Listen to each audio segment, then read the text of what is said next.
Melissa, what's the worst part about working today?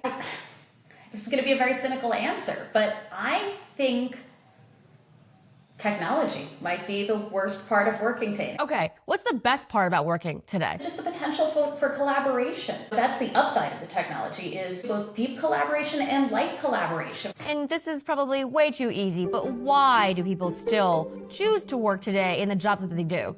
Nothing's as mobile as it seems. Most people live their whole lives within 30 miles of where they're born. Salary is still paid, monthly, bi-monthly. Rent is still due monthly, bi-monthly. There are all of these factors that kind of make things just not as mobile as you might think. And that's the interesting thing about working on work, is that you kind of have to figure out ways for people to have better lives and be more productive exactly where they are. Because perfect mobility is kind of the dream, but we're so not there. All right. Well, Melissa Swift, you are the founder and CEO of Anthrome Insight. You have studied transformation in workplaces for over a decade at Korn Ferry, at Mercer, at Capgemini. I am so happy to have you on Macro Talk with me. There's a lot to dig into. We've known each other for a few years. I first interviewed you for a story at Axios about the workers who are in more of the service-oriented space. You have new research out now about work intensification, and due to more just demands with AI pushing people to work in a faster fashion to figure out this landscape, I think this new issue of work intensification is really what leaders should be focused on, right? Absolutely. I was doing research for my first book, Work Here Now, which is this one. And I was noodling around on Google Scholar, trying to just understand this intuitive feeling that I have. I'm in my late 40s, that work had gotten a lot worse in my lifetime. What is this thing? And I kind of stumbled onto this wonderful area of academic research. This idea of work intensification is a very real, very well-documented phenomenon, and there's kind of three pieces to it. Number one, and this is the one we think of most readily, just like workloads have gotten worse. More units of work per unit of time, and every job's got a version of that. It might be like, I'm on too many Zoom calls in a day, or a farm worker is required to pick too many strawberries in an hour. The second piece is workplace is getting more emotional. And this is as a whole society, right? We've got a lot of emotions right now, and that's bled into the workplace in spades. And then the third part, and this comes back to some of those themes around collaboration and the good and the bad of it, is work has gotten more interdependent. So, if you think about kind of on a, medieval farm, right? I can just go pick the corn and it's fine, Contrast that with Jamie Dimon ranting about, I need to go through 17 committees to get an approval. And as you can see, interdependency is really crazy making. So those are the three pillars. So does the research then support your intuition that work intensification has actually gotten worse or intensified? I mean, to be very meta about it. In our sample, kind of across levels, 75% of folks felt overwhelmed. And they were concretely experiencing, these things. I need to interact with a lot of people to get my work done during the day. My boss doesn't prioritize enough, and I have too many things on my plate. I mean, the complaints about sheer workload on tight timing were unbelievable. Well, let's break each of those components down. Talk first about too many tasks in too little time. What are the driving factors for this unit of intensification, and what does your research say about how this will change in the next 2 to 3 years? Are we going to see those tasks reduced because of AI, or will this bucket also increase in quantity? This technology is still very, very new. This idea that it will just come in and kind of do task replacement, absolutely not. You know how much you have to check its work? I mean, it couldn't tell me the right start time for Olivia Rodrigo at Governor's Ball, okay? There are some very basic failures that we would not tolerate in a human coworker. And we're being very kind and very patient, but until it gets a little more competent, A, but B, the bigger factor is how messy our underlying work is. So if our work was so perfectly organized and wonderful, it would be, just throw this task to Gen AI, throw this task to Gen AI. Our work's a mess. Right? Researchers talk about task messiness. It's hard to automate work that's like a tangled web. Yeah, and just to back to the very first question that we started this conversation off with, which is what is the worst part about work right now? I mean, this is the problem. Technology comes in and it gives us new tools to streamline certain things, but then it gives us additional work. With AI, to your point about checking work, I've certainly used AI a lot in reading my emails before I send them, but that's one extra step now. Before, I just sent the email. I read it myself. Now I put it into ChatGPT. I reread its version. I go back and forth with it. And now an email that would have taken me 5 minutes is actually taking me 15 to 20 minutes. So ultimately, even though the quality might be better, this to me feels like this too many tasks and too little time. Now the number of tasks has actually increased exponentially.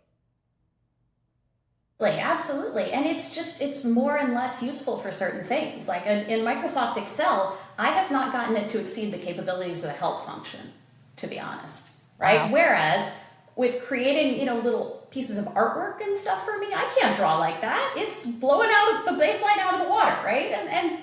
But that very process of figuring out how to work with it, right? That's just, to your point, that's creating more tasks. Like if you were in a smoother process with it, it probably wouldn't be 20 minutes. It might be 7 minutes instead of 5 minutes. But right now, again, we're at a place where work is kind of ballooning and not really contracting. The second factor that you brought up with the research of work intensification is that there's a lot of emotions that are now entering the workplace that previously were always there, frankly. We just maybe did a better job of hiding it. Is that the case, that there's now just more openness around being more of ourselves or showing our emotions at work?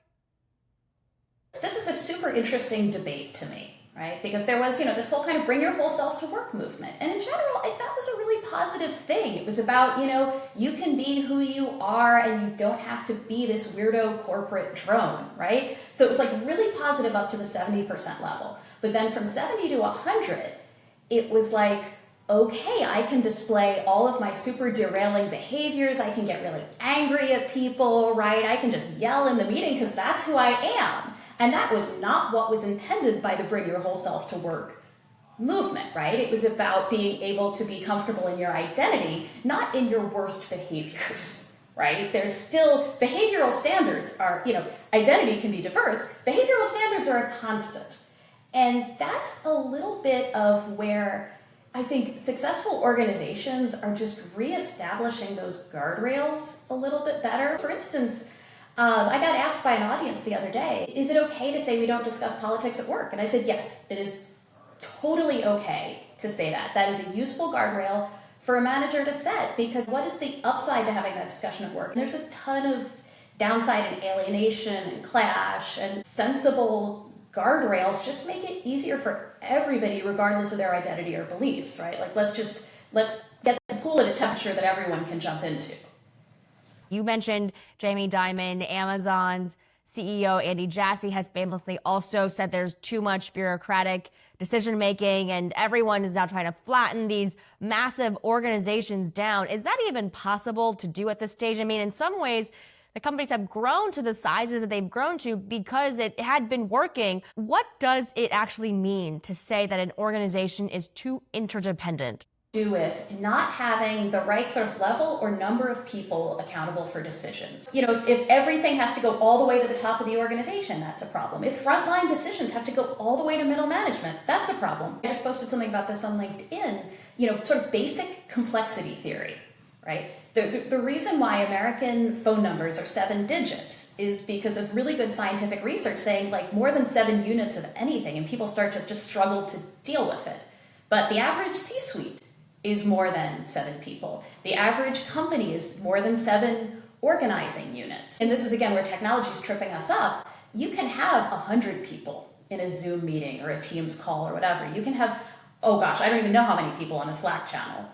And it gave us this illusion that you can just have a lot of people involved in everything and it's fine and it's positive, it's inclusive. Like we did it out again for like really good reasons, but it's not inclusive to have more people involved in a decision than are appropriate to have a voice in that decision. So what ends up happening is everybody all the way up to the CEO feels disenfranchised. Something that you've also discovered through this study is that people who passionately combat all three aspects of this, so emotionality, interdependency, and also too many tasks, they are actually feeling more effective. And fascinatingly enough, when you looked at this at a sector by sector level, the accounting and finance sector seemed to have better strategies to manage work than their peers. What's going on here with this particular sector? Also, how does somebody actually tackle all three of these issues that create broken workplaces? Part of what's going on is probably that they are, to some degree, shielded from both emotionality and interdependence. The data shows, very different things for HR, right? HR is just in the middle of a storm emotionally, right? As bad as it's ever been. Probably worse than during COVID in certain ways, which is fascinating to me. But accounting and finance is a bit shielded there. And just because they control the purse strings, I think they're a bit shielded on the interdependency piece as well, because a lot of times they're the ultimate decider. Well, you can't categorize the expense that way, or you can't spend that money. Sorry, it's denied, right? So they're a bit shielded from those two dimensions. So what that's given them the space to do, and what's really interesting for the other functions to kind of learn from, is to figure out this piece about workload, because they're really, kind of in there actively combating it and prioritizing and all that good stuff. But it's your bigger point about, okay, workload seems really insurmountable. How do we actually push back on it? There's a few strategies. One thing we saw in the data is that in modern work, because it's so messy, like we were talking about, you end up doing pieces of other people's jobs. And the people who are fighting this stuff effectively are giving people's jobs back to them, which I love that as a strategy. They're doing some very nice old-fashioned things. Here, that's not my task, take it back. I am going to do one thing at a time. I am not going to multitask. And it's really interesting to me, because it's like they have this very 21st century problem, and they're using almost like early 20th century approaches effectively to combat it. And that to me is fascinating, because one of my kind of fundamental theories is no technology is going to come in and save us. That we got to figure out the messy work thing ourselves. But these guys are taking kind of a pretty brute force approach to combating, overload, and it's working. That's what's cool. So what I'm hearing too is that they're setting these boundaries more clearly. Is that the key to success? Because I know some people will think, if I take on more, if I can show that I'm doing more, I will be promoted, I will be rewarded. In your research, what's the reality of, you're already shaking your head, which is not a good sign. No. I mean, the reality is it's not, necessarily helpful at all, right? To do more. To do more. No. And I think it's shown up in a ton of studies. And what you do is actually you empty your tank. And that is, very dangerous, because at a certain point, if you can't be in that mindset to sort of take the agency to push back, then the current just drags you under, right? And then you're in that group in the research that was, unmotivated and also exhausted, and also felt completely ineffective, because at that point they're like, oh, there's nothing I can do. Once the learned helplessness kicks in, like, you're sunk. So the challenge is, how do I dance up to that mark of showing capability, without kind of pushing over into overwork. And there's also economic forces. If you look at the Claudia Golden work that won the Nobel Prize for Economics on greedy work, we pay people more for working too much. That's one of the big red threads of her research. And so it's tricky, because if you see that all the top earners in the office work 70 hours a week, even though data out of Stanford shows we're basically unproductive after 55. So they are doing 15 hours of garbage work a week, which is a lot, and I'm sure their families are not thrilled about it, but we're paying them more for it. So that's another dynamic, is a lot of this work around kind of pay for skills and trying to correct some of the stuff on the incentive side, I think, is very valuable, because we've got the incentives wrong too. Well, there's always nuance in this, so I want to dig a little bit deeper on this before we go back to the data and slice it up a different way, which is the learned helplessness is, I think it's a great, concept for people to kind of grab their heads or get their heads around, because it's a reinforced habit at that point. And then to your point, that it leads you under. But I do wonder, is this a blanket rule that everybody is allowed to sort of, or not allowed, but the idea of overwork can sometimes be seen by certain groups of workers as absolutely necessary to stand out because of their background, their age, having to prove themselves? It's tricky because I think sometimes overwork reinforces existing power imbalances, right? So, I, as a woman, I feel like I need to work more hours, and then I'm not at the bar socializing with the boss because I'm still doing my work, right? Like, we've all been there. That's totally a thing. So I think we have to be careful about that piece. I do think there is a piece about every generation that comes into the workplace, and there's a great, somebody collected articles back to like 1700 on this. Every generation that comes into the workplace gets accused of being lazy. So as a new, frontline employee, you are always going to face that bias, and it's centuries old, right? It's not anything new. So there is a piece about proving yourself, but I do think what's interesting about overwork is that jobs that are better designed alternate periods of rest and intensity. And that's a good model for us to think about. It's not saying you should never work hard or you should never work a lot. It's that you shouldn't always do it. So, for my next book, I'm interviewing for one chapter people who do really difficult jobs. So I just interviewed an air traffic controller. And what he said is a lot of his day is kind of boring. You are not constantly dealing with like two planes in the same airspace, right? You wouldn't be able to do that. What you do is you alternate periods of calm and periods of intensity. And that job is deliberately designed that way, and it works. Whereas, if you're like a knowledge worker in a contemporary organization, you might be dealing with crises all day long, and your job might feel emotionally harder to do than air traffic control, which is fascinating to me. I mean, that is crazy, especially given the things that we've seen in this year so far. So, I mean, I know you're not equating directly that one job is harder or more difficult, but what you're saying is there's a pattern of intensity that is a little bit more, sustainable on a longer time horizon, right? If you get these periods of rest. Yeah, exactly. That any job that's super consequential, we build rest and intensity like a rhythm into it, right? We require medical residents to get a certain number of hours of sleep. We require airline pilots to get a certain number of hours of sleep. If people's lives are on the line, we alternate rest and intensity. It's just if nobody's going to die from you doing your job improperly, that's where we go all intensity all the time. I mean, I will say, I think if you look at the labor shortages in all of these areas that we're talking about, those periods of rest are becoming rarer and rarer as well, which is, leading to the kind of bigger macro question, because this is a shift that's going to change the economy, is what is the economic impact of work intensification in the long run? It's a silent drag. You see all this kind of commentary about why am I not getting 10x productivity from Gen AI?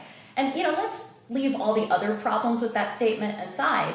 One of the reasons why we've gone technologically like this, but productivity-wise like this, is work intensification. That when everyone's a little tired, a little distracted, a little overworked, a little bit clashing with each other, right, to your point, that death by 1,000 cuts really does lead to kind of the bigger catastrophes, but not just the bigger catastrophes. I think it's like a silent force kind of pulling us down.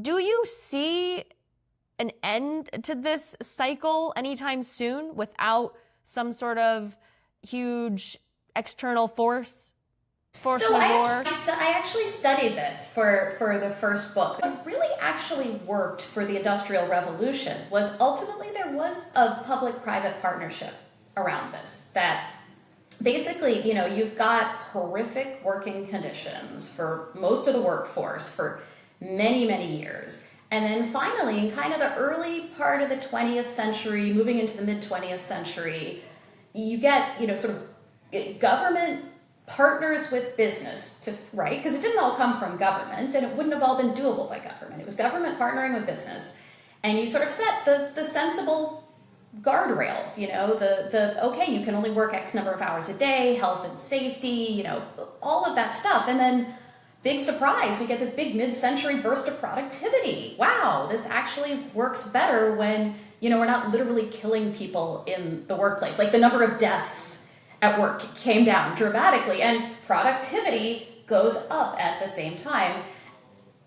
That's what we may be headed toward. And that's where I do see some of these things like business coalitions around responsible AI and things like that. My hope is we're headed in that direction where we say, okay, I see this data about being in too many back-to-back video meetings actually overheating your brain.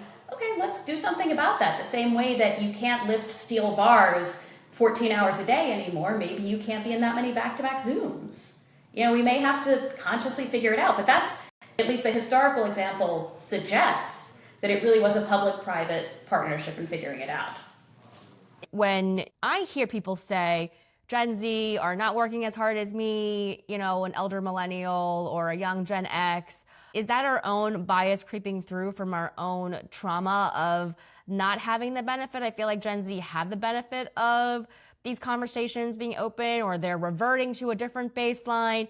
I am curious how you would counsel people to think differently about that type of worker asking for things that you did not ask for earlier on in your career.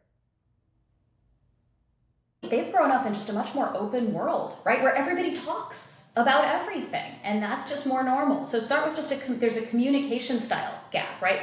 Gen X, we were just everything under the rug, right? Just conceal everything. Everything's fine. And it's funny because it shows up in our data on Gen X that, they still feel, quite effective. They claim they're less overwhelmed, but their motivation is actually a lot lower than any of the other groups that rated themselves as highly effective.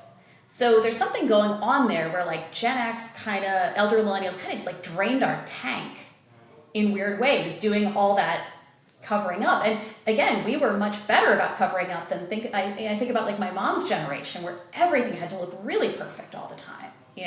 We got better, we're a lot realer. And then Gen Z is a lot realer than us, but that's just communication style. I think they've come into a world of highly intensified work, and they're having actually an appropriate reaction. And the rest of us are boiled frogs. Great. Lovely. Well, there's some days I definitely feel like I look like a boiled frog. So that I resonate with that at the very least. But I like the reset. I think, yes, that they are already entering the labor force during this period of work intensification with their eyes wide open, and they coming in with that openness. So I appreciate that. Now, in terms of what we can do to all solve for it, especially with Gen Xers, what are their motivations that you see as keeping them in the workforce, as keeping them engaged? It's really dialing in on kind of the purpose and the meaning of work. And those are two different things, right? The purpose is I'm aligned to what this organization is trying to accomplish. Part where we're not doing as well that we need to attend to is the meaning of work. And that's, okay, what I am doing today connects to that broader organizational purpose. Right? Everyone always tells the story about the janitor at NASA who's like, I'm helping send a man to the moon.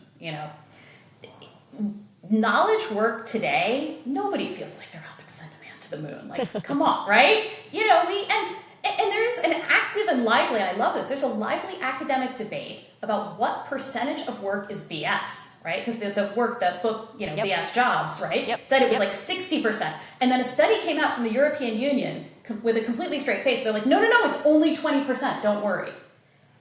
And they're measuring it and quantifying it. And in that environment, we gotta say, okay, am I asking people to do silly things that don't ladder up to what we're actually trying to achieve here? And that's the moment of culling, of prioritization. I think if you feel like your boss smartly selected what they have you do, right, that's just a better work experience. And that's not like needing a ping pong table or a company cafeteria or $50,000 more a year. It's like people just want to be asked to do the right work. And that's the part we got to dial in on.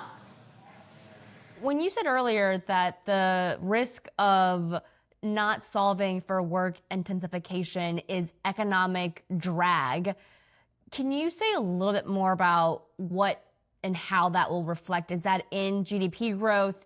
Is that in innovation?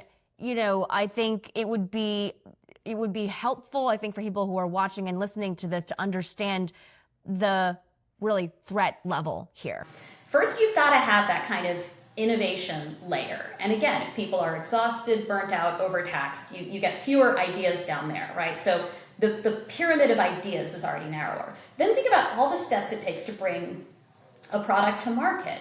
And so you start out narrower here, and then it's a harder journey because the people doing these jobs at every level, from product design all the way up to end state marketing, have less to give to the task. So it's like this great sort of funnel that brings money into the economy has just gotten narrower at every stage because the humans have less to give to it. And technology can't meaningfully widen the funnel at every stage. That's what we keep seeing, right? And it can a little bit here or a little bit there, but the effects are canceling out because we use it in such silly ways. I mean, it's funny, we've got some of these great disruptive technologies, and we're killing ourselves by how we use chat. There's the sort of silly basic stuff goes wrong that you might have an engineer working on this complex modeling software, and they're getting all these pings on Slack, and they can't do their job properly. And it's like the basics are overwhelming them. And I think that's what we've got to solve for, is what is a sensible working environment in the sort of the era of knowledge work. Are you worried about brain rot? It's a serious question, and the drag on the economy. I mean, I was thinking ahead of our interview today about, this show, which is to discuss issues that are underlying economic shifts. And one of them is having lack of focus, the issues of work intensification, this is our entire chat today. And now I'm thinking of those two combined, how does anybody get anything done when my attention span is shot, when I need things in 3 seconds, where I'm pressing my screen to fast forward a Zoom call because someone isn't talking fast enough, and I'm getting thrown into too many tasks? Do you think that it's a quantifiable risk at this point, that we have a whole generation of young people whose attention spans are actually so disrupted and fragmented that they can't even be productive members of an organization? Yeah, but I would say it's all generations. That's the scary thing to me, is I think we are all being cognitively disrupted in massive ways. And ultimately, that's the problem with work intensification. Too many tasks gets in the way of the task you need to do. Too many emotions throws you off. Too much interdependence. I can't even figure out where to go next. The problem with it all, that you've smartly gone right to, is cognition. Our cognition kind of stinks. And again, a whole economy that is increasingly founded on knowledge work, we need all the brain cells we can hang on to, and we're eroding them. I used to work in a bank where we weren't allowed, where our BlackBerries were actually locked down. I actually craved those days when I couldn't do much more than email. Do you think there's ever going to be a company that starts to suggest or highly recommend the lockdown of time so that we do preserve our sanity and our cognition? And in the EU, certainly, they've experimented with things like shutting down the email servers on the weekends. I do think that may be a place we ultimately go. What it looks like, I'm not exactly sure, but actually building the guardrails into the technology, may be that, it may be that we need to actually just cut ourselves off. Melissa, it is always a pleasure and joy to chat with you. Any final thoughts for this initial series as we are kicking off Macro Talk? I think it's wonderful that you're doing this. I think the world of work needs this level of kind of detailed examination. And, I would say keep pressing on some of these sacred cows, right? Do we need to look at CEOs this way? Do we need to think AI can do everything? We need a healthy note of skepticism right now, because that's where we're actually going to make progress. I love it, and I hope that you will keep coming back on, because you're doing amazing research that I think a lot of people need to hear more about. I am happy to always have you back on and keep us updated on the progress of book number 2. Thank you so much. This was an absolute pleasure. All right, I'll see you soon.